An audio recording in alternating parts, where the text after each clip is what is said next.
Assalamualaikum warahmatullahi wabarakatuh. Innal hamdalillah nahmaduhu wa nasta'inuhu wa nastaghfiruh wa na'udzu billahi min shururi anfusina wa min sayyiati a'malina. Man yahdihillahu fala mudhillalah wa man yudlil fala hadiyalah. Asyhadu an la ilaha illallah wahdahu la syarikalah wa asyhadu anna Muhammadan abduhu wa rasuluh. Ya ayyuhalladzina amanu taqullaha haqqa tuqatih wa la tamutunna illa wa antum muslimun. Ya ayyuhan nasu taqu rabbakumul ladzi khalaqakum min nafsin wahidah wa khalaqa minha zawjaha wa batha minhuma rijalan katsiran wa nisaa'a wattaqullaha alladzi tasaaluna bihi wal arham innallaha kana 'alaikum raqiba. Ya ayyuhalladzina amanu taqullaha wa qulu qawlan sadida yuslih lakum a'malakum wa yaghfir lakum dhunubakum wa may yuti'illaha wa rasulahu faqad faza fawzan 'azima.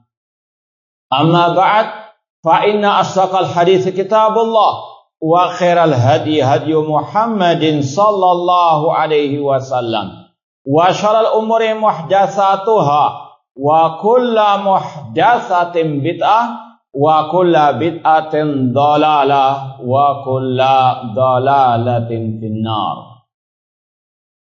Kaifa halukum? Kaifa asbahtum? Sama saja jawabannya. Iya. Kaifa halukum, bagaimana kabar antum? Kaifa asbahtum, bagaimana keadaanmu pagi hari ini? Sehat walafiat? Taib, sudah ngopi?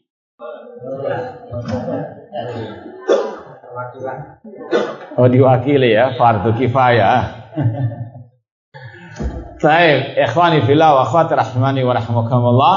Alhamdulillah, segala puji bagi Allah Subhanahu wa taala yang mempertemukan kita kembali dalam kajian kitab Bahjatu Qulubil Abrar wa Qurratu Uyunil Akhyar fi Syarhi Jawami'il Akhbar, atau mendulang faedah dari kalimat nubuwah oleh Fadilatul Syekh Al-Allamah Abdurrahman bin Nasir As-Sa'di rahimallahu taala. Semoga Allah Subhanahu wa taala senantiasa menambahkan kepada kita ilmu yang bermanfaat dan al-amal as-saleh. Ikhwani fillah wa akhwati rahimani wa rahimakumullah, al-haditsu tsamin asyar. Hadis yang ke-18, an Abdullah ibni Umar radhiyallahu anhuma. Qala Rasulullah sallallahu alaihi wasallam. Dari Abdullah bin Umar, ini sekedar mengingatkan, kalau ada nama sahabat dan orang tuanya juga sahabat Nabi, doanya radhiyallahu anhuma. Anhuma, dua orang. Semoga Allah meridhoi keduanya. Abdullah sahabat Nabi, Umar sahabat Nabi. Maka pakai radhiyallahu anhuma. Radhiyallahu anhu enggak salah, cuma kurang. Kalau radhiyallahu anhu itu kepada Abdullah saja. Paham? Seperti Abdullah bin Abbas. Abdullah sahabat Nabi, Al-Abbas paman Nabi, sahabat Nabi. Maka radhiyallahu anhuma. Fahimtum? Sekadar tambahan. Dari Abdullah bin Umar radhiyallahu anhuma, qala, beliau berkata, qala Rasulullah sallallahu alaihi wasallam, Rasul SAW bersabda, az-zulmu zulumatun yaumal qiyamah. Kezaliman adalah kegelapan-kegelapan pada hari kiamat. Muttafaqun alaih, riwayat Imam Bukhari dan Muslim. Ana ulangi terjemahannya. Dari Abdullah bin Umar radhiyallahu anhuma, Beliau berkata, Rasul SAW bersabda, kedzaliman adalah kegelapan-kegelapan pada hari kiamat. Hadis muttafaqun alaih alias riwayat Bukhari dan Muslim. Kata Syekh Abdurrahman As-Sa'di rahimahullahu ta'ala, hadal hadithu fihi at-tahdhiru minadz zulmi. Hadis ini di dalamnya ada peringatan dari berbuat kezaliman dengan segala bentuknya. Ya, kezaliman dalam masalah kehormatan, dalam masalah harta, apalagi dalam masalah jiwa raga dan seterusnya. Dalam hadis ini kata beliau ada peringatan, awas jangan berbuat kezaliman. Itu maknanya, karena kezaliman adalah kegelapan-kegelapan pada hari kiamat. Akan ada siksa yang menanti di hari kiamat. Wal hathu ala dhiddihi wa huwal adl. Dan sekaligus di dalam hadis ini ada anjuran, perintah untuk melakukan kebalikannya, yaitu berbuat keadilan. Dan nanti akan disampaikan arti keadilan adalah menempatkan sesuatu pada apa? Tempatnya. Tidak menyamaratakan, ya. Yang salah disalahkan, yang benar dibenarkan. Jangan disamaratakan, sama-sama salah, sama-sama benar, tidak. Yang salah katakan salah, yang benar dikatakan benar. Itu namanya al-adl, keadilan. Kemudian kata Syekh, wasyari'atu kulluha adlun. Syariat Islam itu semuanya adil. Tidak ada yang dolim dalam semuanya. Akidah, ibadah, syariatnya semuanya. Ya, syariat Islam semuanya adalah adil. Tidak ada yang zalim. Contoh yang pernah kita lewati, hukum waris misalnya. Yusikumullahu fi auladikum lidzakari mithlu hadzil untsayain. Allah mewasiatkan kepada kalian, ya, bahwasanya jatah laki-laki itu 2 dibanding 1 dengan perempuan dalam hukum apa? Waris. Maka harus diyakini itu keadilan. Ya. Naudzubillah min dzalik. Jangan mengaku sebagai seorang muslimah namun memprotes hukum Allah tersebut. Ah, ini gak adil. Masa laki-laki harus beda dengan perempuan. Ya, kan sekarang zamannya emansipasi. Hah? Oh, emansipasi. Ya, ini sekali lagi naudzubillah min dzalik. Islam semuanya adil, tidak ada kezaliman di dalamnya. Demikian pula persaksian wanita itu 2 banding 1 dan sebagainya. Ini menunjukkan syariat itu al-adl, keadilan. Allah berfirman, "Wa ma ana bidzallamin lil abid." Tidaklah aku berbuat zalim kepada hamba-hambaku. Di antaranya dalam syariat Allah tidak ada yang zalim, ya. Dan sudah sering kita peringatkan, ya, dan ingatkan terutama bagi ummahat wal akhwat, ya. Ini mohon maaf masalah poligami misalnya. Ya, kalau memang pun belum siap misalnya, jangan sampai memprotes. Ya, atau ini karena sudah terjadi, pernah kita ya sampaikan dalam kajian akhwat ummahat, ada pertanyaan yang masuk ke ana dengan tulisan yang luar biasa kufurnya. Padahal ini sudah ngaji sunnah. Ada kata-kata, ya Ustadz, kenapa Allah berbuat zalim kepada wanita? Kenapa Allah mensyariatkan ya poligami? Naudzubillahi min dzalik.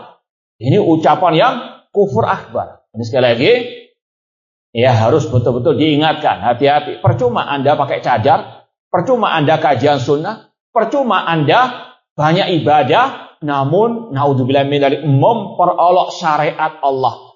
Apalagi ada kebencian dalam hati terhadap syariat Allah. Gugur semua amal ibadah Anda. Anda bisa murtad dari Islam.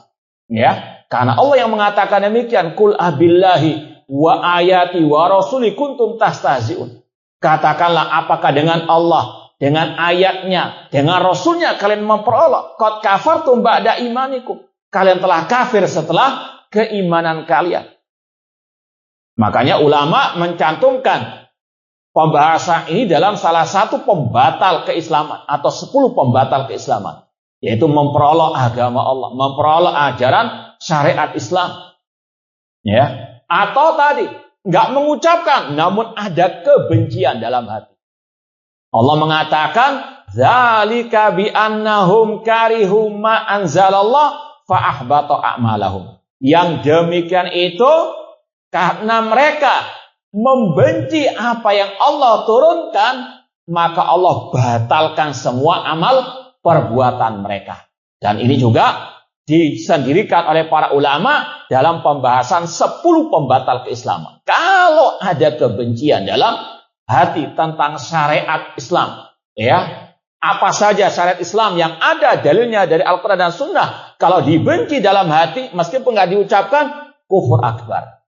Meskipun kata Syekh Muhammad bin Sayyid dan juga para ulama yang lain, bedakan antara ada ya rasa belum siap, berat dengan membenci. Orang misalnya mau sholat subuh, ya masih angop-angop, harus dipaksa untuk apa? Bangun. Ada berat dia, tapi bukan berarti benci, betul enggak? Ya, mungkin semua kita merasakan demikian. Ya, abot terkadang, namun tetap dilakukan, tetap dipaksakan. Ini beda dengan yang dalam hati ada apa? Kebencian. Ya, terutama dari kelompok-kelompok liberal dan seterusnya, yang mereka dalam hati mereka memang nggak suka dengan syariat Islam. Ya, cuma labelnya saja Muslim. Namun naudzubillah min dzalik, bencinya kepada syariat Allah, sunnah Rasul luar biasa. Ini hati-hati. Atau juga yang membenci jenggot, memperolok jenggot, yang merupakan sunnah Rasul SAW, merupakan perintah dari Rasulullah SAW, aful liha. Maka semua, apapun syariat itu. Cuma tadi kita tegaskan kepada akhwat, karena sekali lagi ini pernah kita mendapatkan pertanyaan di kajian khusus akhwat, ya, tentang ucapan yang kufur tadi. Naudzubillah min dzalik. Seorang muslimah wajib meyakini Allah nggak pernah berbuat zalim. Ini kita tegaskan lagi. Allah berfirman, "Wa ma ana bidzallamil lil abid." Allah tidak pernah berbuat zalim kepada hamba-hambanya. Syariat Allah, takdir Allah, nggak ada yang zalim. Yang zalim itu hanya pada perbuatan hamba. Wa ma kana Allah liyadzlimahum walakin kanu anfusahum yadzlimun.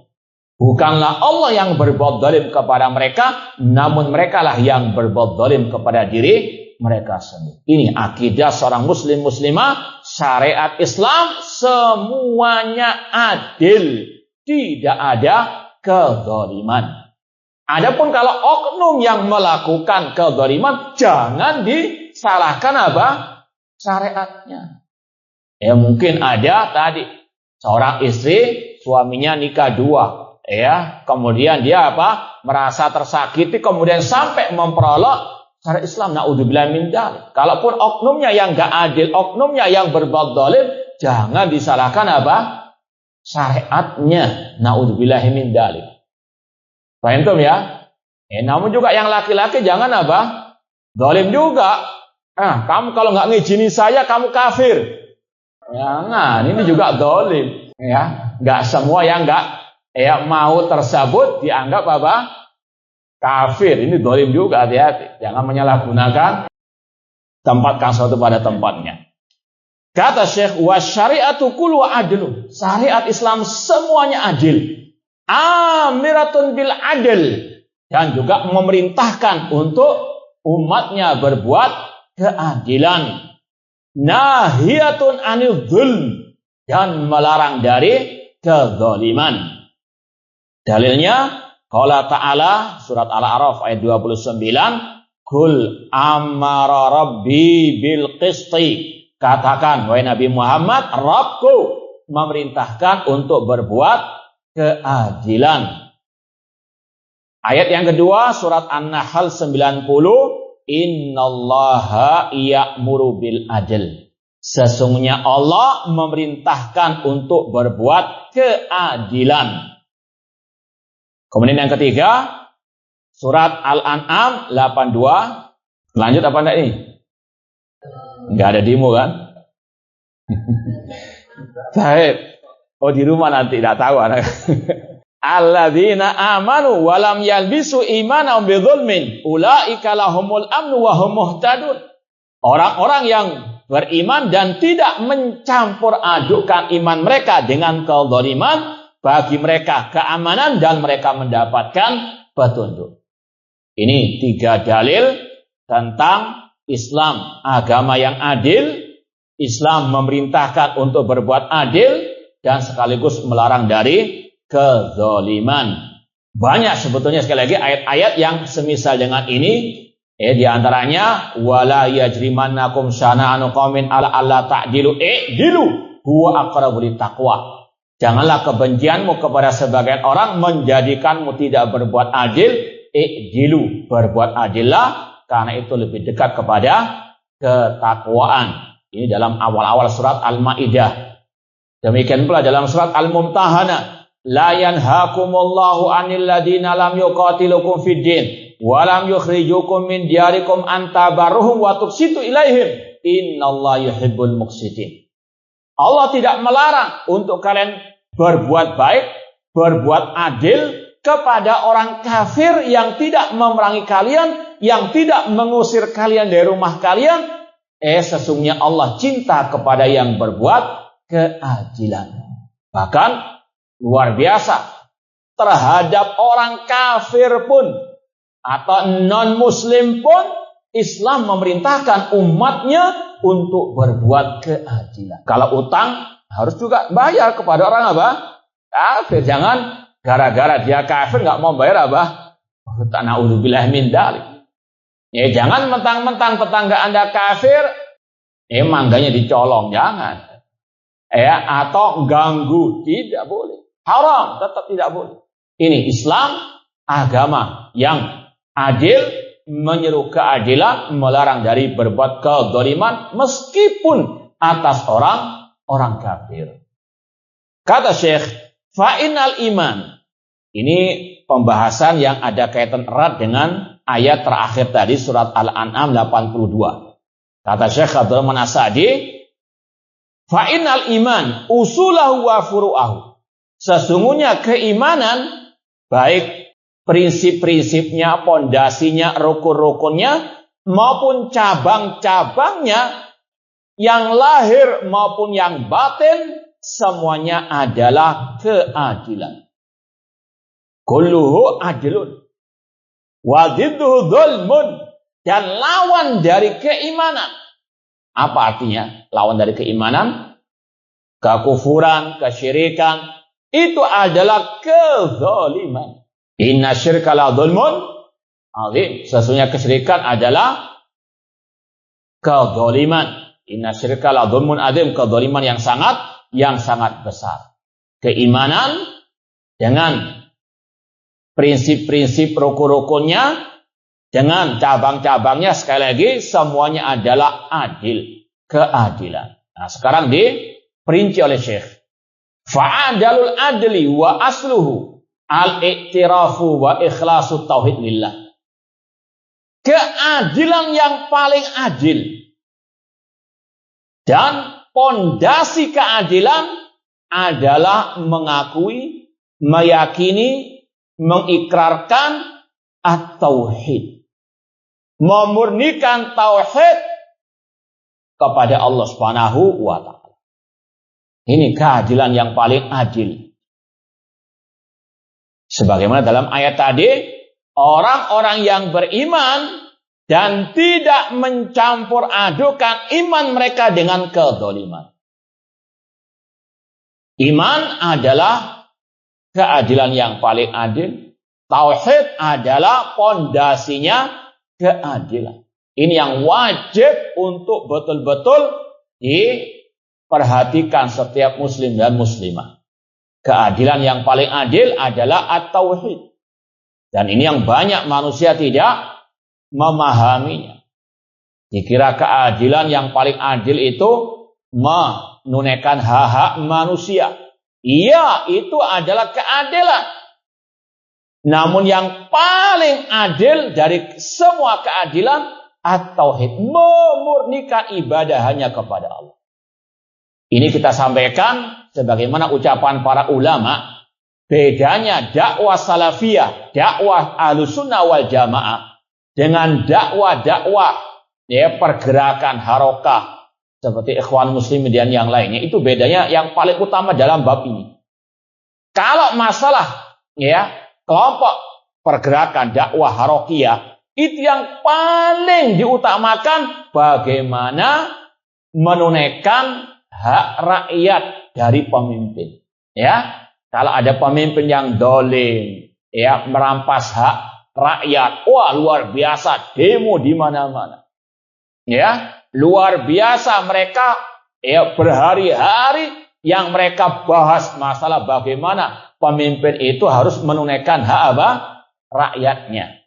Mungkin tanah rakyat yang diambil tanpa hak atau yang lainnya yang berkaitan dengan urusan dunia. Namun kalau ada kesyirikan di tengah-tengah manusia, mereka tuli bisu dan buta. Kayaknya tidak ada kezaliman sama sekali. Tutup muka.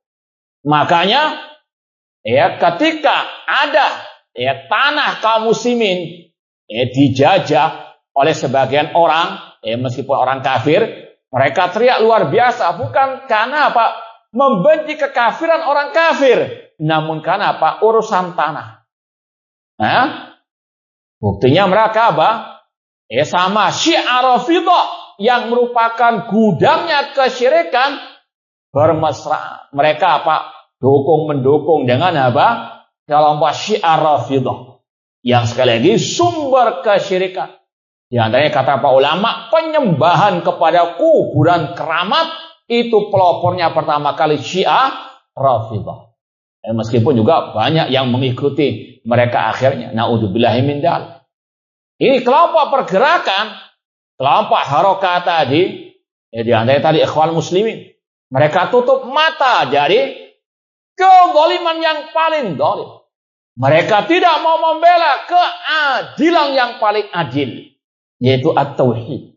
Sampai detik ini, sejak munculnya kelompok Ikhwan Muslimin yang dipimpin oleh Hasan al-Banna, seperti dalam kitab, alhamdulillah di rumah saya ada kitab mereka yang judulnya Dzikrayat la Mudzakirat oleh Umar Tilmisani, salah satu tokohnya Ikhwan Muslimin. Dia mengatakan bahwasanya Hasan al-Banna, pendiri kelompok Ikhwan Muslimin di Mesir, itu selalu mengadakan pendekatan antara kelompok Syiah Rafidhah dengan kelompok Ahlussunnah, kata mereka. Artinya kelompok mereka ada tukar menukar ziarah istilahnya.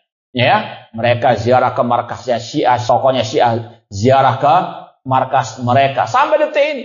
Sampai kemarin tokoh mereka mati di negara negaranya Syiah Rafidhah. Na'udzubillahi min dzalik. Ini sekali lagi akidah mereka demikian. Ini manhaj dakwah mereka. Keadilan yang paling adil yaitu tauhid, mereka tidak perhatikan. Kezaliman yang paling zalim tidak mereka larang. Kalaupun mereka mau melarang, itu teman mereka yang luar biasa syiriknya kepada Allah Subhanahu wa taala, kufurnya naudzubillahi min dzalik. Adapun dakwah salafi Ahlussunnah wal Jamaah, mereka melarang dari semua kezaliman dan yang paling dilarang kesyirikan kepada Allah Subhanahu wa taala. Dakwah salafiyah menyeru kepada segala bentuk keadilan, namun yang paling diprioritaskan keadilan yang paling adil yaitu at-tauhid. Makanya dalam kitab Minhaj Firqatin Najiyah, metode atau jalan golongan yang selamat oleh Syekh Muhammad bin Jamil Zinu rahimahullah, di antara minhaj golongan yang selamat, manhaj atau jalan golongan yang selamat, annal firqatan najiyah ta'tabiru tauhid wa huwa ifradullah bil ibadah. Kelompok yang selamat atau golongan yang selamat dakwah salafiyah Ahlussunnah wal Jamaah senantiasa memprioritaskan dakwah kepada at-tauhid, karena ini adalah keadilan yang paling al-adil. Ini yang harus betul-betul ditanamkan dalam diri seorang muslim muslimah, keadilan yang paling adil. Bahkan itu pondasinya keadilan adalah at-tauhid, memurnikan ibadah hanya kepada Allah Subhanahu wa taala. Demikian pula wal imanu bi sifati wa asma'i al-husna. Demikian pula masalah wajibnya mengimani semua nama dan sifat Allah. Dan ini juga yang diprioritaskan oleh dakwah as-salafiyah al-firqah najiyah ta'ifah mansur ahlus sunnah wal jamaah. Membahas akidah as-salaf. Ya, makanya dalam kitab-kitab akidah salaf dibahas masalah tauhid asma wa sifat. Ya, alhamdulillah kita di Surabaya ini sudah puluhan kitab salaf tentang akidah yang sudah kita bahas. Mereka satu kesatuan tentang tauhid asma wa sifat, yaitu menetapkan semua nama dan sifat Allah dalam Al-Quran atau yang ditetapkan oleh Rasulullah SAW dalam hadis yang sahih tanpa diserupakan dengan makhluk, tanpa dibayang-bayangkan, tanpa diselewengkan maknanya dan tanpa dinafikan. Ini ijma' Ahlus Sunnah wal Jamaah sepanjang masa, menetapkan semua nama dan sifat Allah yang tercantum dalam Al-Quran dan Sunnah Rasulullah Shallallahu Alaihi Wasallam. Ini beda dengan tadi kelompok-kelompok pergerakan. Tidak ada perhatian terhadap tauhid asma wa sifat. Allah dilecehkan nama-nama dan sifatnya. Misalnya Allah mengatakan Ar-Rahman alal arsy istawa. Allah istawa di atas al-arsy. Apa arti istawa? Ala wartafa. Baik, sekarang ada pertanyaan berhadiah. Ya. Sebutkan 3 bantahan kepada yang mentafsirkan istawa menguasai. Ya, kalau ada yang mengatakan istawa artinya menguasai, insya Allah antum sudah tahu jawabannya itu salah, betul enggak? Nah, sekarang bagaimana cara membantahnya? Ada 3 poin. Minimal 3 poin cara membantahnya. Silahkan yang bisa. Ini masalah tauhid asma wa sifat. Ya, kita sampaikan tadi dakwah salafiyah itu punya perhatian khusus spesial tentang tauhid asma sifat. Harus bisa paham itu. Nah, paham pertanyaannya? Hah? Pertanyaannya mudah sekali nih. Iya. Anak ulangi lagi pertanyaannya, ya. Kalau ada orang yang mentafsirkan istawa, Allah istawa di atas arsy, artinya Allah menguasai arsy. Ya, apa bantahannya? Sebutkan 3 saja. 3 bantahannya. Insya Allah yang sudah sering ikut kajian tauhid akidah salaf, insya Allah bisa 10 sebetulnya jawabannya. Cuma kita korting 3 saja. 6. Biasanya rebutan. Wah, ini kan? Iya, silakan. Silakan, enggak apa-apa. Daripada nggak sama sekali. Itu apa Allah turun Enggak ada kaitannya itu, Bu. Iya. Terus yang kedua? Yang kedua itu bahwa minta kepada yang di atas. Enggak. Jazakallahu khair, masih belum nyampe. Yang lain.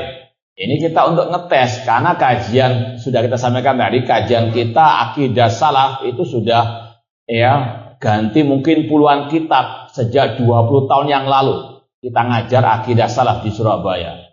Mungkin ada yang pernah ikut, silakan jawab. Kalau nggak bisa ya sudah, nggak masalah, kita nggak marah juga. Cuma kok nemen nih. Coba yang kira-kira bisa, silakan ambil mic-nya jawab. Jangan main keroyokan. Ya, ini pembahasannya bagaimana membantah yang mentafsirkan istawa dengan istaula menguasai. Itu aja pertanyaannya. Gak ada yang bisa? Atau pura-pura gak bisa? Baik, kita jawab. Coba dicatat. Nah, suatu saat kita tanya. Nah, lagi insyaAllah ta'ala. Tapi tambah 10 loh. Baik, yang pertama itu menyelisihi tafsir salaf. Tafsir istawa dengan istaula menguasai itu menyelisih tafsir salafus soleh. Tafsir itu kan maksudnya tahu kan itu? Apa itu? Istawa ditafsirkan apa? Istaula. Itu menyelisih tafsir salaf. Seperti Abul Aliyah dan Mujahid. Seperti Abul Aliyah, ini nama tabi'in. Seperti Abul Aliyah dan Mujahid. Antum kasih tanda kurung ulama tabi'in. Seperti Abul Aliyah dan Mujahid dalam kurung ulama tabi'in yang mentafsirkan istawa dengan ala wartafa, Allah di atas arsy. Abul Aliyah dan Mujahid ulama tabi'in, dua-duanya ulama tabi'in yang mentafsirkan istawa dengan Allah ada di atas arsy. Langsung aja, yang mentafsirkan Allah ada di atas arsy. Istawa ditafsirkan ala wartafa, di atas arsy. Yang kedua, kalau ditafsirkan istawa dengan menguasai, kalau istawa diartikan menguasai, berarti ada yang menguasai arsy sebelumnya selain Allah. Berarti ada yang menguasai arsy sebelum Allah. Sudah ditulis poin kedua ini? Ya, ini penjelasannya surat Al-Hadid. Ana rasa pernah kita sampaikan di sini. Ya. Kalau Anda nggak salah ingatan, ya. Betul enggak? Pernah kan? Jujur saja. Hah? Awal-awal pernah kan? Yang penting pernah kan? Meskipun 10 tahun yang lalu yang penting pernah. Iya, jangan bilang belum pernah diajarkan. Sudah. Ya, karena kita ingin, ya, sebagaimana manhaj Ahlussunnah selalu memprioritaskan dakwah kepada akidah, ya. Jangan hanya diajarkan sakinah mawaddah warahmah saja. Jangan diajarkan masalah, ya, hukum-hukum riba atau muamalah kontemporer. Yang lebih penting lagi masalah akidah. Yang kedua tadi apa? Ya, kalau diartikan istawa menguasai, berarti ada yang menguasai arsy sebelum Allah. Coba dengarkan dulu, ini kaitannya dengan surat Al-Hadid ayat yang keempat. Huwallazi khalaqas samawati wal arda fi sittati ayyamin tsumma stawa 'alal arsy. Dialah Allah yang menciptakan langit dan bumi dalam 6 masa. Kemudian dia istawa di atas arsy. Kalau ditafsirkan istawa menguasai, kemudian Allah menguasai arsy. Berarti sebelumnya ada yang paham maksud poin yang kedua? Alhamdulillah. Nah, ini sekedar mengulangi saja. Antum pura-pura lupa saja. Yang ketiga, ini bantahan yang ketiga. Yang mentafsirkan pertama kali istawa dengan istaula, yang pertama kali mentafsirkan istawa dengan istaula adalah kelompok Jahmiyah. Yang pertama kali mentafsirkan istawa dengan istaula menguasai adalah kelompok sesat Jahmiyah. Yang pertama kali apa? Mentafsirkan istawa dengan istaula adalah kelompok sesat Jahmiyah. Cukup 3 ya? 10 nanti anak tanya 10 juga nanti pertanyaannya. Hah? Cukup dulu, nanti kapan-kapan tambah lagi kalau. Nah, baik, sekedar tambahan saja yang lain pembahasannya. Ya, sekali ikhwan wa akhwat, ya, selayaknya harus paham juga pembahasan masalah kelompok-kelompok sesat, ya, dan pemikiran ataupun akidah mereka. Karena sebagaimana kata Hudzaifah bin Yaman, kana an-nas yas'aluna Rasulullah anil khair wa kuntu as'alu anil syarr makhafata an yudrikani. Dahulu manusia bertanya kepada Rasul tentang kebaikan, sedangkan aku bertanya kepada Rasul tentang kejelekan. Jangan sampai kejelekan itu menimpaku. Ini kita belajar, ini kelompok sesat fulan dan fulan. ini pemikirannya, akidahnya, agar jangan sampai itu menimpa kita, menyesatkan kita. Makanya Aisyah, ini juga bagi ummahat, akhwat. Karena memang banyak akhwat, ummahat, insya Allah yang di sini tidak, Semoga yang di sini tidak. Kadang alergi dengan istilah, apa ini kajian kok bantah-bantah. Ini aliran sesat, ini sesat. Apa kajian ini membuat hati keras. Naudzubillah min dzalik. Kata para ulama, Ummul Mukminin. Siapa wanita dari kalangan sahabat Rasul yang paling alim? Siapa? Aisyah radhiyallahu anha, yang paling banyak meriwayatkan hadis dari Rasulullah sallallahu alaihi wasallam. Apakah beliau hanya mengajarkan masalah thaharah dari haid nifas, masalah ahkam wanita? Tidak. Beliau mengajarkan bagaimana sikap terhadap kelompok sesat. Di antaranya ada kisah, kita sampaikan di sini atau belum? Yang kemarin-kemarin belum ya? Atau di kajian yang lain di kajian yang lain. Baik, Aisyah radhiyallahu anha pernah ditanya oleh seorang wanita dari kalangan tabi'in, kalau nggak salah namanya Mu'adzah rahimahullah taala, mahbalu al-haid taqdi as-saum wala taqdi as-salah. Kata seorang perempuan yang bernama Mu'adzah, wahai ummul mukminin, kenapa wanita yang haid disuruh mengqadha puasa namun tidak disuruh mengqadha salat? Aisyah radhiyallahu anha mencium bau yang tidak sedap dari pertanyaan ini. Beliau pun dengan tegas keras mengatakan, aharuriyatun anti, apakah anti pengikut kelompok al-haruriyah alias khawarij? Ini yang ngomong siapa? Aisyah radhiyallahu anha. Membahas masalah apa? Kelompok sesat namanya al-khawarij yang muncul awal kali di zaman Utsman bin Affan radhiyallahu anhu sampai beliau terbunuh. Demikian pula di zaman Ali bin Abi Thalib. Kata ulama, ini Aisyah juga mengajarkan kepada kaum muslimat tentang kelompok sesat, membantah kelompok sesat. Karena waktu itu memang kelompok khawarij mereka terkenal dengan keekstreman ibadah mereka. Mereka mewajibkan perempuan untuk mengqadha salat kalau selesai apa?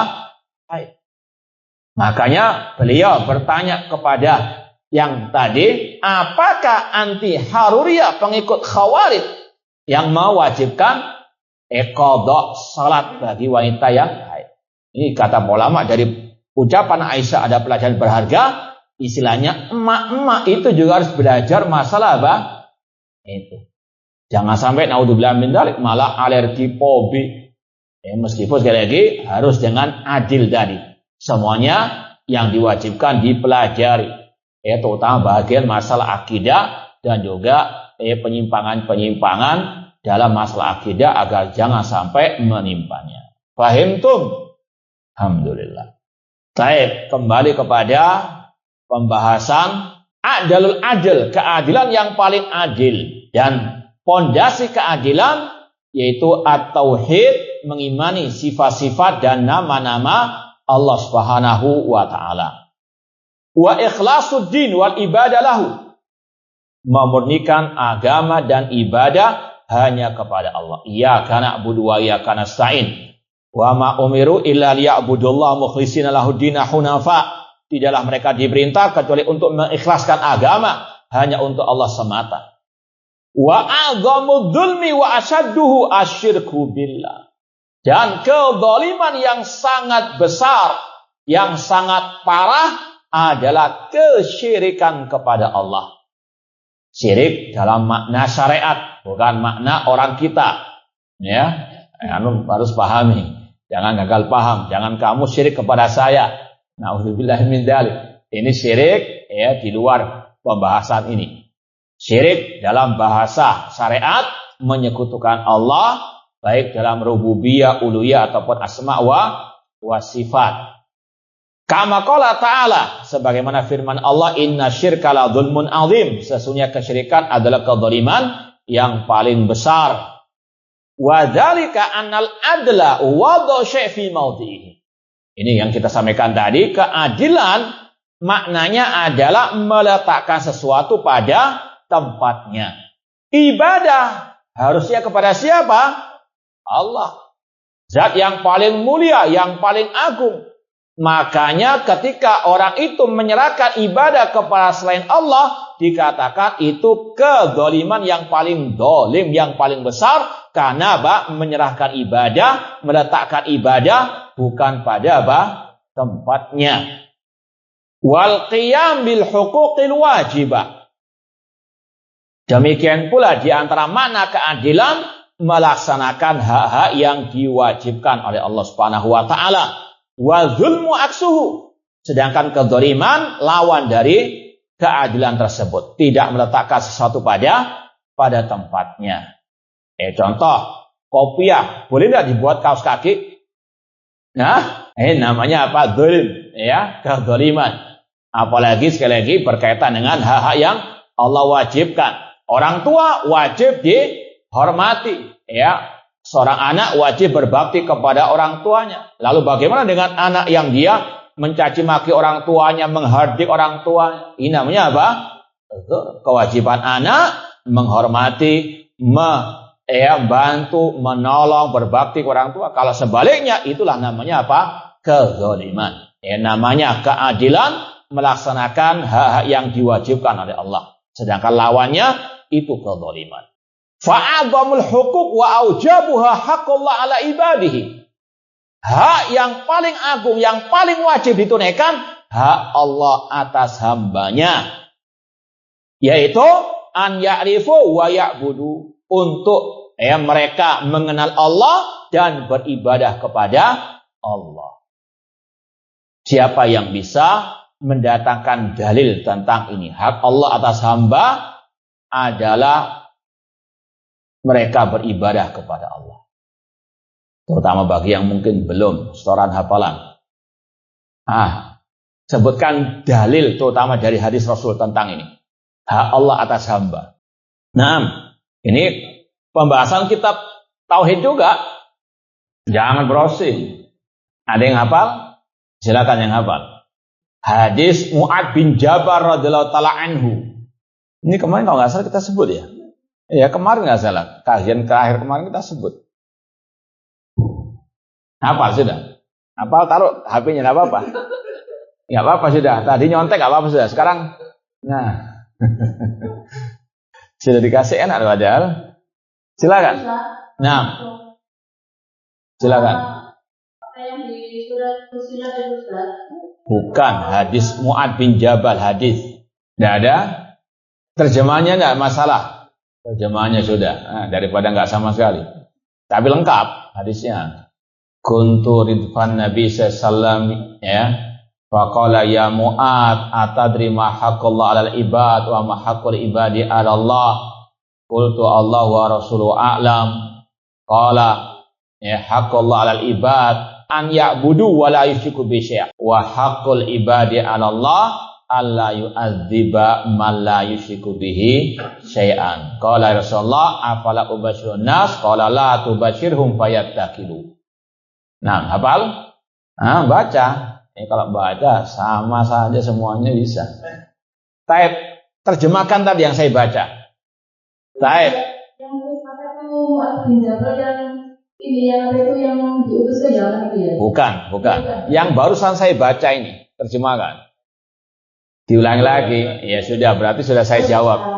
Nah, waalaikumsalam warahmatullahi wabarakatuh. Iya.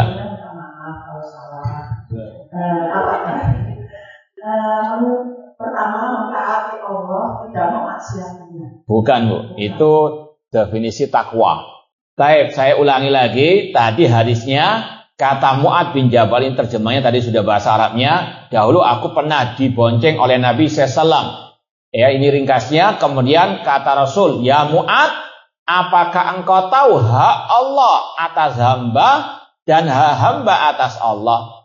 Kemudian Rasul menjawab, untuk mereka an ya'budu wa la yusyriku bihi syai'a, untuk mereka beribadah kepada Allah, tidak berbuat syirik. Ini pembahasan kita kan? Kata Syekh Abdurrahman As-Sa'di, hak yang paling agung yang wajib ditunaikan hak Allah atas hamba. Apa hak Allah atas hamba? Untuk mereka beribadah kepada Allah. Baik. Wala yusyriku bihi syai'an, dan tidak berbuat syirik kepada Allah. Ini hak yang paling utama dan pertama. Ya. Makanya juga Allah sebutkan dalam 10 hak yang wajib ditunaikan dalam surat An-Nisa ayat 36.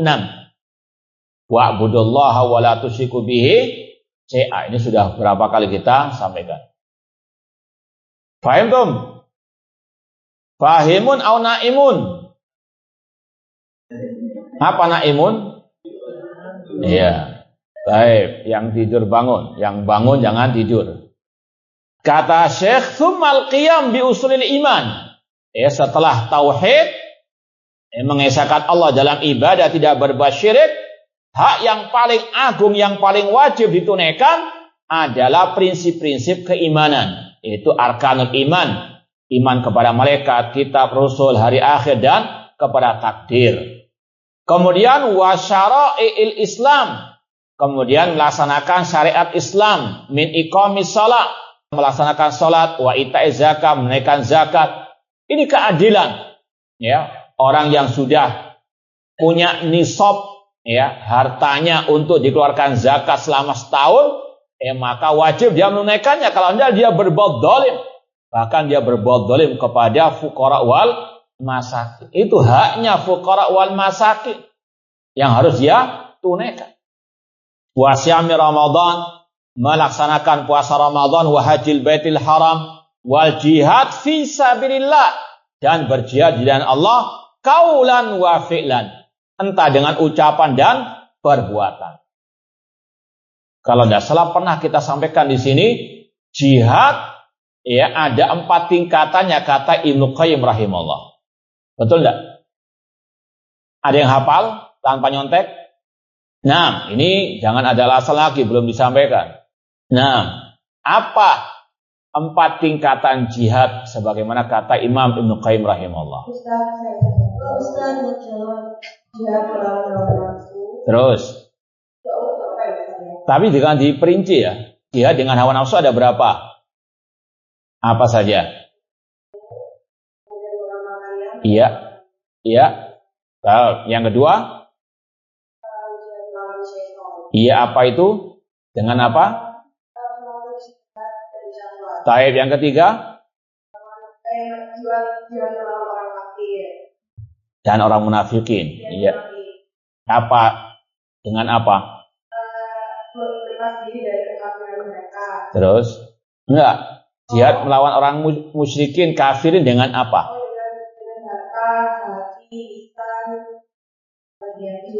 Taib. Yang keempat, jihad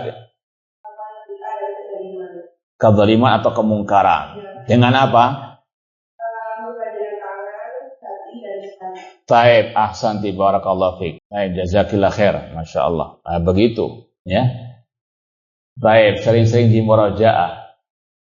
Taib. Nggak perlu diulang. Lama lagi nanti kajian baru lagi. Ya, yang sudah sekedar di lewat-lewat begitu saja. Nanti antum pinjam catatan temannya. Kayak sekolah dulu kan, ketinggalan, pinjam catatan temannya, dipinjam bawa rumah. Baik. Kemudian yang berikutnya, watawasi bil haq, watawasi bis sabar. Saling mewasiati dengan kebenaran dan kesabaran. Watawasa bil haq, watawasa bis sabar. Itu di antara bentuk keadilan. Intinya tadi yaitu melaksanakan hak-hak yang Allah wajibkan, baik hak terhadap Allah, terhadap hamba-hamba Allah yang lainnya, atau yang berkaitan dengan kewajiban yang Allah bebankan atasnya. Wa minal dzulmi al-ikhlal bi syai'in min dzalik.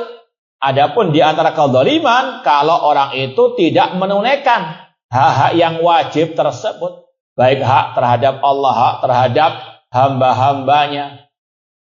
Kama anna minal adl al-qiyam bihuquqin Nabi sallallahu. Kemudian kata Syekh lagi, dan di antara bentuk keadilan melaksanakan, menunaikan hak Nabi sallallahu. Apa saja hak Nabi? Minal imani bihi, mengimani Nabi sallallahu. Bahwasanya beliau adalah hamba dan utusan Allah. Jangan sampai berbuat zalim. Jangan sampai menyimpang dari hak ini. Entah dengan ekstrem kanan, dengan ekstrem kiri. Ekstrem kanan berlebih-lebihan dalam mencintai Nabi, dalam menyanjung, memuji Nabi. Sampai menyejajarkan Nabi dengan Allah Subhanahu wa Ta'ala. Ya, seperti yang sudah sering kita sampaikan, bahkan ya ini banyak seliweran di medsos atau di TikTok atau yang lainnya. Allah aghithna ya Rasulullah. Ya Rasulullah, intinya aku mohon pertolongan kepadamu.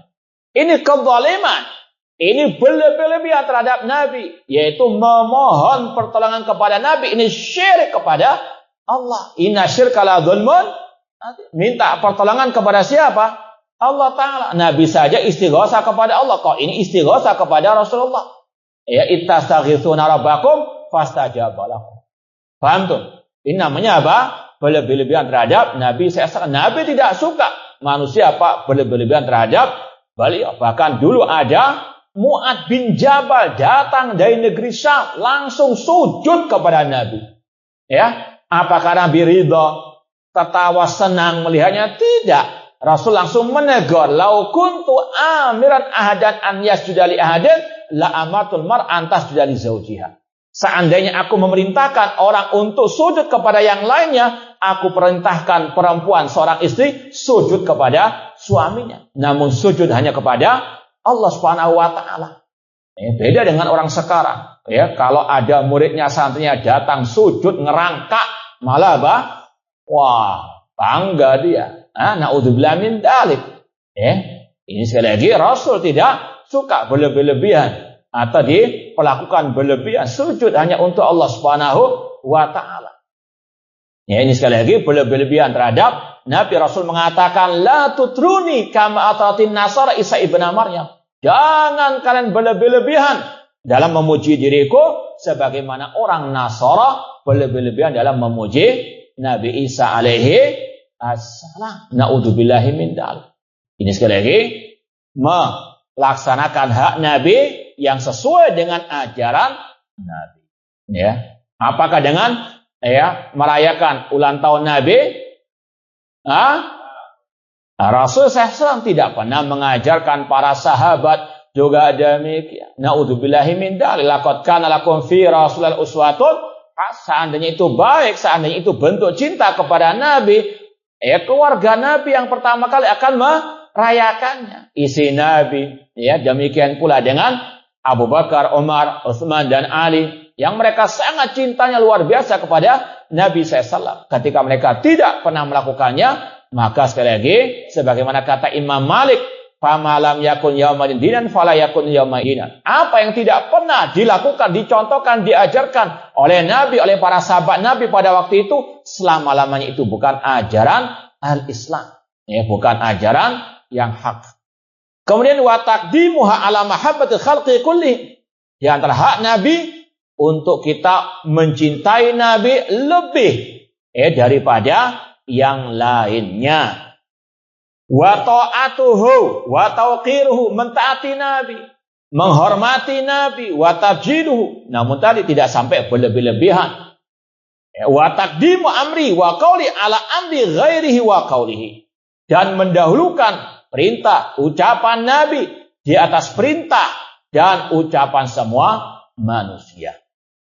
Misalnya, ada orang yang mengatakan Allah di mana-mana, ya, atau Allah tidak di ruang, tidak di waktu, atau mengatakan Allah tidak di atas langit. Ini kiai atau profesor, dokter yang mengatakan demikian. Sedangkan Nabi mengatakan, "Ala ta'manuni wa ana amin man fis sama." Tidakkah kalian mempercayai diriku sedangkan diriku kepercayaan zat yang di atas langit? Rasul menyatakan Allah di atas langit. Mana yang kita pilih? Ucapan Nabi atau ucapan kiai, ustadz atau profesor, doktor? Hada ya ayyuhalladzina amanu la tuqaddimu baina yadayillahi wa rasul. Ini hak Nabi. Jangan mendahulukan ucapan siapapun di atas firman Allah dan juga sabda Rasul sallallahu alaihi wasallam. Ada orang sekarang ustadz atau kiai atau yang lainnya mengatakan tidak boleh kita bertanya di mana Allah. Sedangkan Nabi dalam Sahih Muslim mengatakan kepada budak perempuan, "Ainallah?" Di mana? Mana yang kita pilih? Boleh atau tidak bertanya di mana Allah? Ini sifat seorang Muslim, apalagi yang mengaku ahli sunnah. Kata Imam Al-Auza'i, naduru masunnah haitsu darat. Kita berputar bersama sunnah Rasul kemana sunnah itu berputar, mengikut kemana saja kata Rasul sallallahu alaihi wasallam, meskipun harus menabrak ucapan kiai, ustadz ataupun tokoh agama atau siapapun. Ucapan Rasul yang lebih diutamakan. Wa minadh dzulmi al-azim an yukhilla al-abdu bi syai'in min huquqin Nabi sallallahu alaihi wasallam. Dan di antara kezaliman yang sangat besar juga orang itu menyimpang dari hak Nabi SAW atau tidak menunaikan hak Nabi Sallallahu Alaihi Wasallam. Alladhi huwa aula bil mu'min min anfusihim, yang mana Rasul lebih utama bagi diri mereka dari diri mereka sendiri. Wa arham bihim wa arfa bihim min kulli ahli minal khalqi, dan Rasul yang paling kasih sayang kepada hamba-hambanya. Contohnya tadi dalam masalah dakwah. Dakwah salafiyah itu senantiasa mengutamakan, memprioritaskan dakwah kepada tauhid sebagai bentuk mengamalkan sabda Nabi kepada Mu'adz bin Jabal. Innaka ta'ti qauman ahla kitab falyakun awwala ma tad'una syahadatu alla ilaha illallah.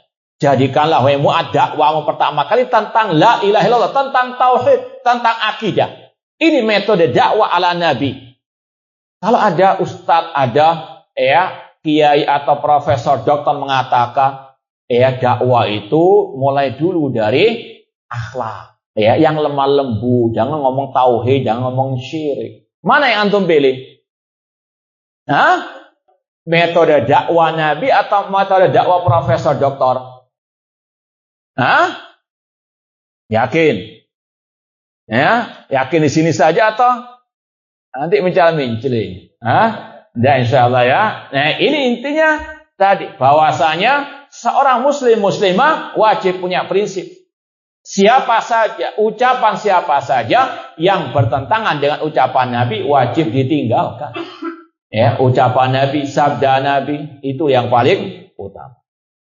Kemudian kata beliau, wa huwa alladzi lam yasir ila ahdin khairan illa ala yadayhi. Bahwasanya tidak ada kebaikan apapun yang sampai kepada manusia kecuali lewat jalannya Nabi Sallallahu Alaihi Wasallam, Nabi yang mengajarkannya pertama kali.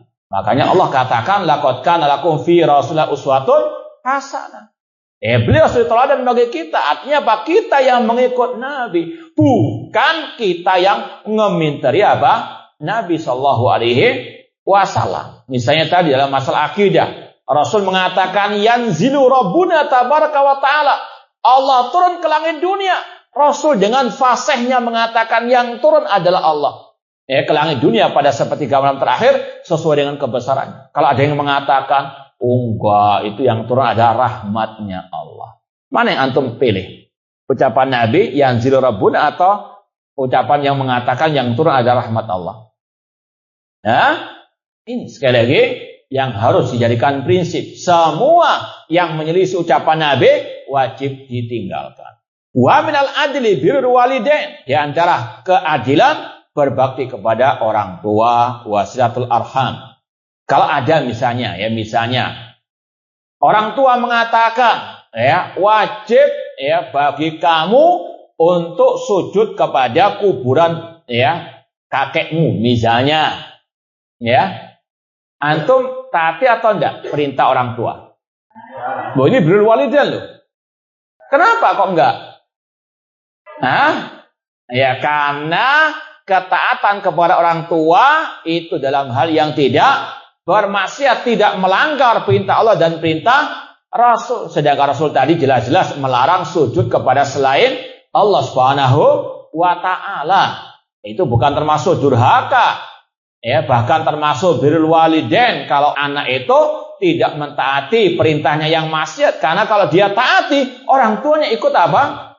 Dosa juga. Ya, dengan dia tidak mentaati perintah orang tua yang bermaksiat, apalagi sampai syirik, ya, ini justru malah bentuk birrul walidain. Ya, apalagi dengan juga dinasehati, didoakan mendapatkan hidayah. Wasilatul arham, ya, menyambung tali silatul arrahim. Dengan siapa? Teman SMA, silaturahim hanya untuk karib kerabat. Wa ada hukukil ashab wal mu'amilin. Demikian pula melaksanakan hak-hak, ya, sahabat, teman dekat. Wa minadh-dhulmi al-ikhlal bidzalik.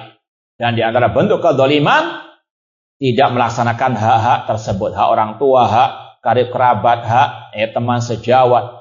Wa minal adl qiyamu kulli zaujain bihaqqil akhar. Dan di antara bentuk keadilan, setiap dari suami dan istri melaksanakan tugasnya masing-masing. Ya, misalnya suami tugasnya apa?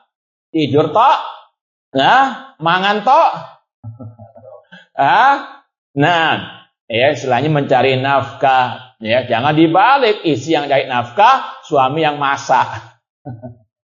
Baik, ini sekali lagi terbalik. Ya, itu termasuk bentuk al-adl. Wa man akhalla bidzalik minhuma fahuwa dhalim. Yang nyimpang atau yang tidak menunaikan hak-hak tersebut, maka dia telah berbuat kezaliman. Wa dzulmun nas anwa'un katsira. Kezaliman terhadap manusia itu banyak macamnya. Ya jama'uha qauluhu sallallahu fi khutbati fi hajjatil wada'.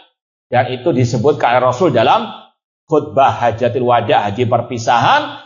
Rasul bersabda, inna dima'akum wa amwalakum wa aradakum alaikum haramun ka hurmati yaumikum hada fi syahrikum hada fi baladikum hada. Kata Rasul, sesungguhnya darah kalian, harta kalian, kehormatan kalian itu diharamkan atas kalian sebagaimana diharamkannya hari ini bagi kalian, bulan kalian ini dan juga negeri kalian. Artinya tidak boleh mendolimi darah, harta dan kehormatan manusia. Kita percepat sedikit. Fadzulmu kullu bi anwa'i dzulumatun yaumal qiyamah. Segala bentuk kezaliman itu kegelapan-kegelapan pada hari kiamat. Hati-hati, jangan sampai merusak kehormatan orang lain dengan menghibahnya tanpa hak, mencelanya tanpa hak, atau bahkan menuduhnya dengan tuduhan-tuduhan dusta tanpa hak, apalagi di medsos dan sebagainya. Hati-hati, akan ada balasan di hari kiamat. Akan ada kegelapan-kegelapan pada hari kiamat. Jangan juga mengambil harta tanpa hak, entah dengan menipunya atau mengambilnya tanpa hak, atau berhutang namun nggak mau membayarnya, dan seterusnya, atau mungkin sampai memukul fisik ataupun menumpahkan darahnya. Naudzubillah min dzalik. Hati-hati. Yu'aqab ahluha ala qadri dzulmihim. Kata Syekh, pelakunya akan diberikan siksa sesuai dengan kedzalimannya. Dan Allah mengatakan dalam Al-Quran, wala tahsabannallaha ghafilan amma ya'maludz dzalimun. Jangan pernah mengira Allah lalai dari apa yang dilakukan oleh orang-orang yang berbuat kedzaliman. Kalau di dunia misalnya orang yang berbuat zalim bebas, merdeka dan seterusnya, ingat sekali lagi di hari kiamat akan ada kisos, akan ada pengadilan akhirat. Wa yujazal madlumun min hasanatil zalimin. Ini yang disebut dalam hadis tentang orang yang bangkrut, maka orang yang dizalimi akan diberikan dari kebaikan orang yang menzalimi. Maka yang terzalimi di dunia jangan terlalu bersedih hati. Ingat, insya Allah dia akan mendapatkan pahala yang banyak dari yang menzaliminya. Maka sekali lagi serahkan semuanya kepada Allah Subhanahu wa taala. Anda dicaci maki, bahkan naudzubillah min dzalik, dituduh sampai disebarkan di medsos. Sekali lagi tunggu nanti apa? Tanggal mainnya di hari kiamat akan ada pembalasan. Artinya jangan stres, jangan terlalu bersedih hati. Serahkan semuanya kepada Allah. Fa illam yakul lahum hasanat aw faniyat ukhida min sayiatihim faturihat ala dzalimin. Seandainya yang berbuat zalim enggak punya kebaikan atau sudah habis kebaikannya, maka kejelekan yang dizalimi akan diberikan kepada yang berbuat zalim. Dan sekali lagi, kabar gembira bagi orang-orang yang terzalimi di dunia. Seandainya Anda tidak bisa membalas di dunia, di hari kiamat Anda banyak mendapatkan bonus, pahala dari amal yang tidak Anda kerjakan, dan kejelekan Anda akan diberikan, ditransfer kepada yang berbuat zalim. Wal adal kullu nurun yaumal qiyamah. Keadilan lawan dari kezaliman. Kalau kezaliman kegelapan pada hari kiamat, keadilan itu cahaya pada hari kiamat. Dalilnya surat Al-Hadid ayat 12, yauma taral mu'minina wal mu'minat yas'a nuruhum baina aydihim wa bi aymanihim busyrakumul yauma jannatun tajri min tahtihal anhar. Pada hari itu, pada hari kiamat, engkau melihat orang beriman laki-laki dan perempuan, cahaya mereka berjalan di depan mereka, di kanan mereka, seraya diberikan kabar gembira, surga yang mengalir di bawahnya sungai-sungai. Semoga Allah menyelamatkan kita di dunia wal akhirah. Kata para ulama, manusia ini sebelum di jembatan, sebelum sirat, dalam kegelapan, mereka tidak akan mungkin bisa melewati sirat, jembatan tersebut, kecuali ada cahaya yang mengiringi mereka. Kalau nggak ada cahaya, masuk ke dalam neraka jahanam. Na'udzubillahi min dzalik. Wallahu ta'ala harama dzulma ala nafsi. Allah sendiri mengharamkan kezaliman bagi dirinya. Ini haramtu dzulma ala nafsi. Allah mengatakan dalam ayat tadi, wa ma ana bidzallamin lil abid wa ja'alahu baina ibadi muharraman, dan Allah menjadikan kezaliman haram di antara hamba-hambanya. Wa ja'altu bainakum muharraman fala tadzalamu, jangan kalian berbuat kezaliman. Fallahu ta'ala ala siratin mustaqim fi aqwali wa af'ali wa jazaihi. Allah di atas jalan yang lurus dalam ucapannya, perbuatannya, dan balasannya. Artinya tadi semua perbuatan Allah, takdir Allah, syariat Allah, semuanya adil. Tidak ada kezaliman sama sekali. Wa qad nasaba li ibadi siratal mustaqim alladhi yarji ilal adl. Allah telah menunjukkan kepada hambanya jalan yang lurus, yang itu semuanya bentuk keadilan. Wa man adala anhu adala ila dzulmi wal juri al musil al jahim. Barang siapa yang di dunia berpaling dari jalan yang lurus, dari siratal mustaqim, jalannya Rasul, jalannya para sahabat, maka itu dia telah sampai kepada kezaliman dan akan mengantarkannya kepada neraka al-jahim. Kemudian ringkasannya, wa dzulmu salasatu anwa. Kezaliman ada 3 bentuknya. Naun la yaghfirullah, kezaliman yang tidak akan Allah ampuni, wa huwa syirku billah, yaitu kesyirikan kepada Allah. Innallaha la yaghfiru an yushraka bihi. Allah tidak akan mengampuni dosa syirik. Yang kedua, naun la yatrukullahu minhu syai'a, kezaliman yang tidak akan dibiarkan oleh Allah. Wa huwa dzulmul ibad ba'dhin li ba'dhin, yaitu kezaliman hamba kepada yang lainnya. Sekali lagi nanti akan ada kisos pengadilan akhirat, Famin kamali adlihi an yakussal khalqa ba'dahum min ba'din biqadri madzalimihim. Dan di antara kesempurnaan keadilan Allah, Allah akan mengkisos antara hamba-hamba. Bahkan dalam hadis disebutkan tentang surat An-Naba ayat yang terakhir, yaqulu ya laitani kuntu turaba. Itu karena ada kambing yang mendolimi yang lainnya akan diadili pada hari kiamat. Apalagi manusia. Dan yang terakhir, yang ketiga, di antara bentuk kezaliman, nau'un tahta masyiatillah.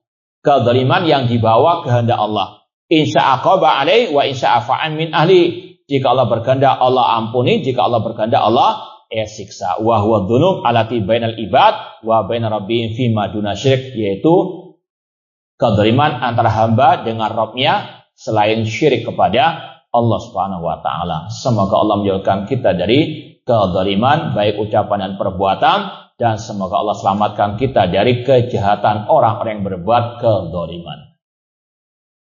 Taib, ada yang mau ditanyakan? Kalau enggak, ada yang tanya.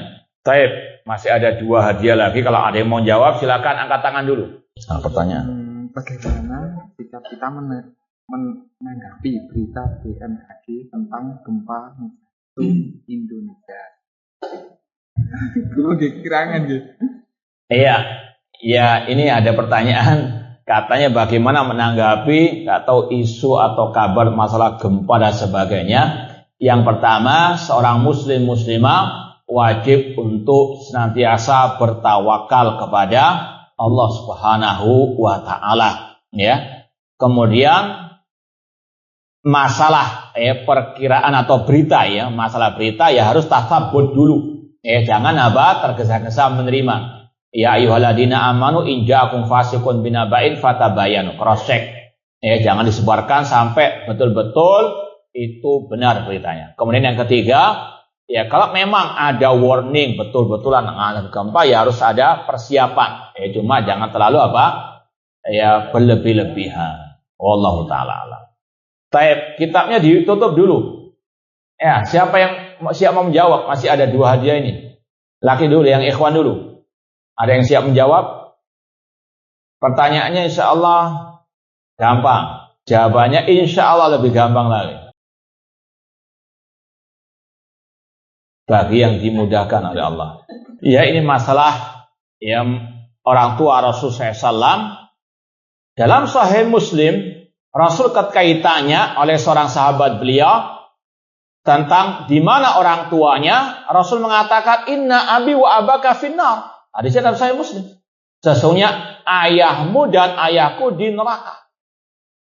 Rasul SAW ketika minta izin kepada Allah untuk menziarahi kubur ibunda beliau, Rasul diizinkan. Namun ketika memohon untuk meminta ampun untuk ibunda beliau, Rasul dilarang. Dalam ayat dikatakan tidak sepatutnya bagi Nabi waladina aman dan orang yang beriman untuk memohonkan ampun terhadap orang-orang musyrik. Kalau dituduh yang mengatakan demikian tidak sopan kepada Rasul, ini yang mengatakannya adalah siapa? Rasul SAW. Sebagaimana Rasul diturunkan ayat tabbat yada abi lahabin, padahal beliau siapa? Abu Lahab itu. Apakah Rasul berarti tidak sopan kepada paman beliau sendiri? Itu kerabat beliau kan? Kan kewajibannya silaturahim katanya kan? Ya, sekali lagi sopan kepada Rasul itu kalau mengikuti sunnahnya, kalau mengikuti ajaran. Yang nggak sopan itu kalau menyelisih ucapannya. Jangan dibolak-balik. Nah, apa hukumnya seorang ayah menelantarkan anaknya dan istrinya dan tidak dinafkahi walaupun ayah dan ibu sudah cerai? Bagaimana sikap anak ketika orang tua cerai? Na'udzubillahi min dzalik. Yang pertama, ya jelas kewajiban seorang ayah menafkahi anaknya. Ya, ar-rijalu qawwamun 'alan nisa, meskipun sudah cerai dengan istrinya. Karena namanya anak tetap tidak ada namanya bekas anak, mantan anak. Tetap dia sebagai anaknya. Ini ayah yang zalim. Kewajiban anak untuk kalau bisa mendamaikan kalau bisa. Namun kalau tidak, ia mendoakan agar diberikan yang terbaik. Kemudian kalaupun ayahnya seperti itu, kalau bisa menasihati alhamdulillah, kalau tidak bisa ya sudah tawakal kepada Allah Subhanahu wa taala. Baik. Enggak ada yang mau hadiah ini. Ini pertanyaannya mudah insyaallah. Siapa ya? Salam. Sebentar Pak, ini mumpung siap. Sebentar Pak, ini kita mau kasih hadiah dulu. Siapa ya? Sebutkan 3 bentuk kezaliman.